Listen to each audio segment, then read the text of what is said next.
I got a heaping helping of fried chicken, macaroni, and cheese. Collard greens too big for my jeans. Funk stains from under the lid that's on the pot. Ain't never had a lot, but thankful for the little that I gotten. Why not eat fast food? Got me feeling sick. The crackers think they slick by trying to make they bullshit affordable.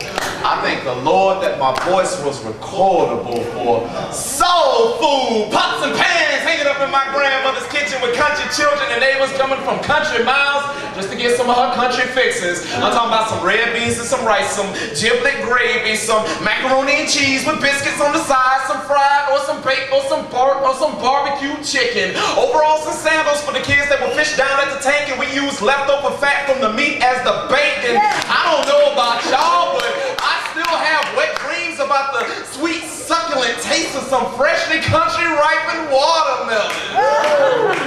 Slave food, over Afrocentric, negative Negro stereotypes might call this, but I call it a purpose because it made miracles happen every child's birthday, every Thanksgiving, every anniversary, every divorce, every Christmas, and every single holiday that there was in my black family. My grandmother slaved over that old hickory stove where we would sit back, eat good country fat, dried meat, and rub our bellies and unbuckle our belts and do like black folk just do at family reunions. Lean back in your chair and want to take your ass to sleep, so I step on Cracklinolian back into my grandfather's back room where he would be sitting on the edge of the bed and he gave me life sermons. Most important one he ever taught me was, you got your blessings from your God by getting up off your ass and getting out there and earning them. I watched white stars being born of the black knights.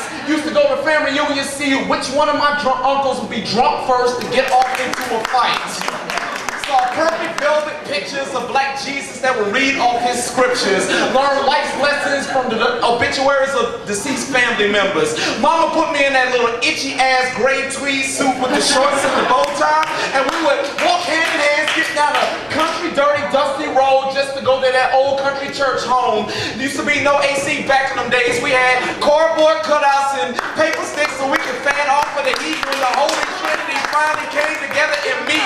Congregation, my family, elation, just by a black family with no drama getting together to scream out in elation, learning the very first Negro spiritual there ever was. And it goes something like this. Let the church say amen. Amen. Amen. So when these youngsters talk about the old school, it makes me long for those old days like soul food. Like the biggest dude on the block always played all-time QB when we played football in the middle of the street, touching the street, tackling the grass, and waiting for that country town girl to come out from next door so we could play a game of tackle that ass. Because anybody that came from the hood knows that a game of hide and go seek eventually turned into a game of hide and go get it. Any of y'all remember being young and going to school saying words like funky, fresh, solid, chillin', cool, and knowing the latest lines to the newest episode of Martin Wishing Our Life to be a remix of Beat Street Crossing with Crush Groove?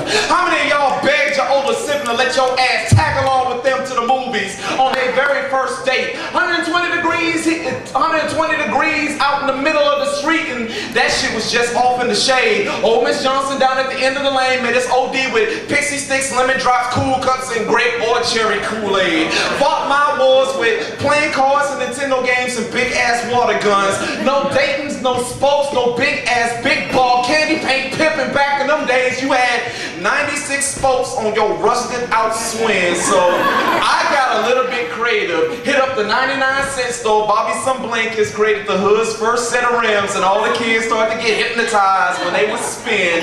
Had my ass beat so many times because I would curse and play in the middle of the street, but I swear to God, as I stand before you right about now, I saw previews of Prairie View versus TSU track meets because cats was racing to get their ass back on that front porch before that light came on and before Papa and that belt came home.